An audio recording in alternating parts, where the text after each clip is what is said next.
Americans argue over whether or not to go to war from the safety of their homes. But what do the people who we invade and occupy think? Welcome to the Henry A. Wallace National Security Forum. I'm Sonali Kohatkar. When the U.S. invades a country, we often only hear about it through stories about our soldiers and commanders, and not through the eyes of those being occupied. Joining me now is Anand Gopal, one of the very few foreign journalists to have embedded with the Taliban.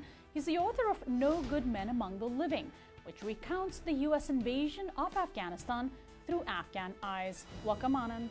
Thanks for having me. Well, first, in your book, No Good Men Among the Living, you draw attention to the impact of U.S. policies in Afghanistan all the way back to the Cold War. And I'm wondering if you can trace those policies. How did such policies allow eventually for the emergence of the Taliban?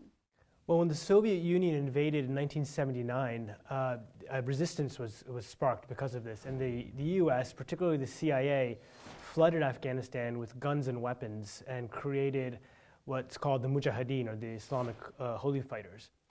And this also created warlordism. So the warlords that we see today in Afghanistan originate back in 1979. There was no warlordism before then in the country. And so these Islamic radicals and these warlords have been fighting ever since, and it's been in that chaos that the Taliban originally arose.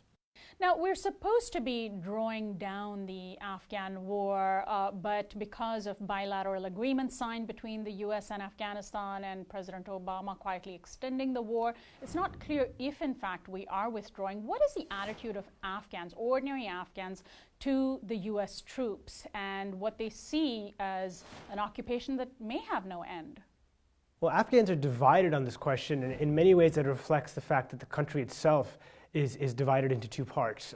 The war is only being fought in about half of the country, in the south and in the east.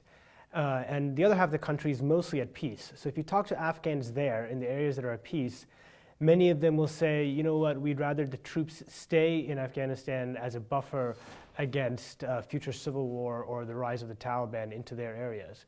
But if you talk to Afghans in the areas where the war is being fought, most of them will tell you that they're tired of the fighting and they don't want troops there because they see troops as part of the reason why there is so much violence. So the U.S. has spent over $1 trillion on the war in Afghanistan. In your view, what has all that money accomplished? If you go to Afghanistan, if you travel through the countryside, one of the most shocking things is just how underdeveloped the country is and remains, despite the fact that the U.S. has actually spent more money in Afghanistan than it did in the entire Marshall Plan to rebuild Europe after World War II. That's just a staggering amount of money, and most of that money has not reached ordinary Afghans. It's gone into the coffers of major corporations, it's gone into the hands of warlords, strongmen, private security companies. A lot of it has gone to Dubai, but roads are still in a state of disrepair. There are schools that are abandoned, people don't have electricity. The level of infrastructure in this country is one of the worst in the world, and that's staggering considering the fact that we've probably spent more money in Afghanistan than we have in any other country in the world. So over the years that you have been reporting from Afghanistan, what sort of changes have you seen in the day-to-day lives of ordinary people, particularly marginalized populations like women and children? In 2001, Afghanistan had already been at war for about 2 decades. There were no jobs, there was a massive refugee crisis, and there was a sense that maybe with the United States coming, a lot of these things would change. But instead what you've seen is more of the same, another decade of war. And so the hope that was there in the early years is gone, and it's been replaced by cynicism.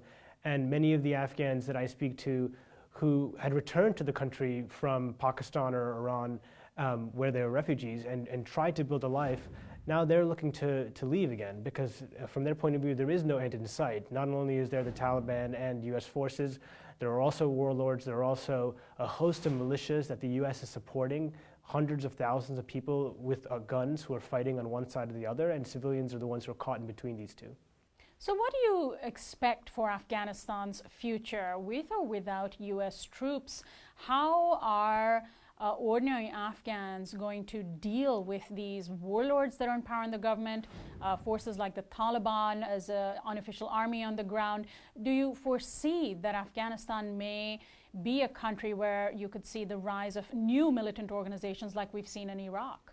There are already new militant organizations that are arising. There are splinter groups coming out of the Taliban who are more radical than anything we've seen in the Taliban. They're small right now, but it's certainly a growing phenomenon, and that's born out of the fact that there's been no end in sight to the fighting.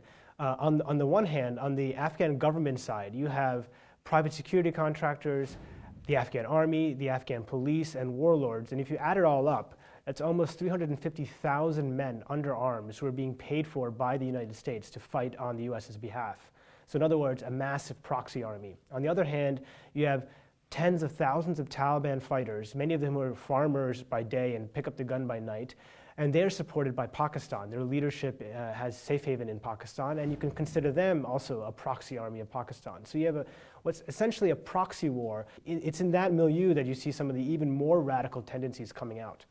So would you say that the U.S.'s policies in Afghanistan have had a ripple effect with unintended consequences as far away as northern Iraq and Syria, with groups like ISIS coming about, and within Afghanistan as well, that U.S. policy has really directly fueled the rise of these movements?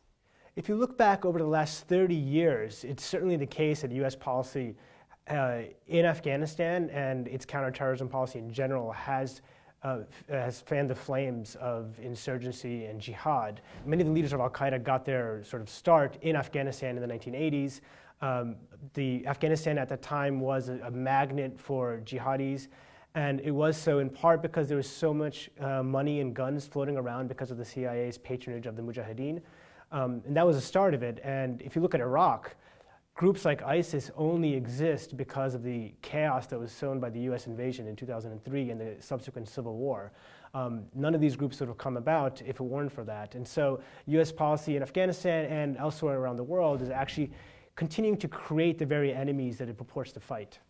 So you just returned, I understand, from northern Iraq and Syria. And what are people on the ground in those countries saying about ISIS? What sort of support is there or lack of? And what sort of attitudes do you see, for example, among the Iraqi National Army and Syrian rebel groups?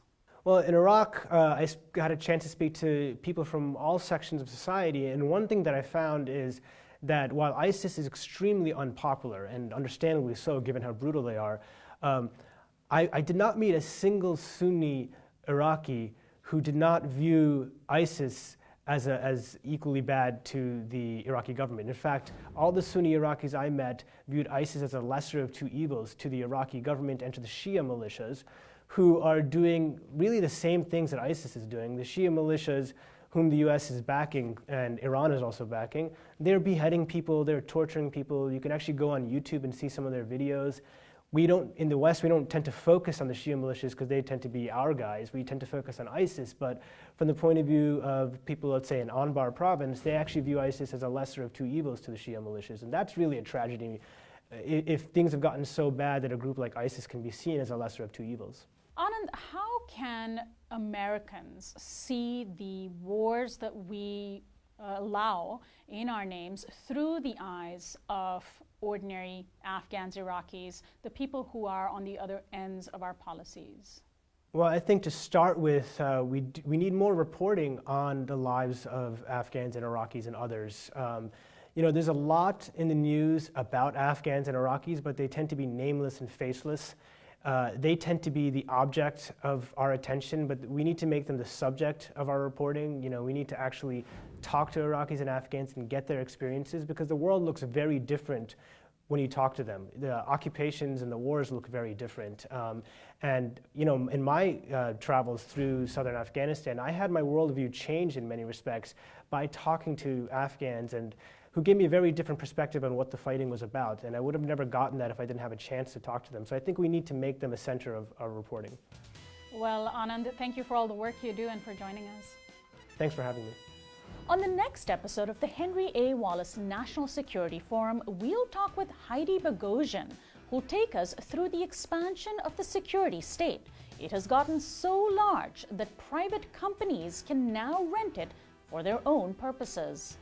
Private corporations aren't bound by the U.S. Constitution, so the kind of spying the in-depth monitoring that they can and do conduct on activists and ordinary Americans is really without oversight and without the kind of rules that government intelligence agencies are supposed to follow.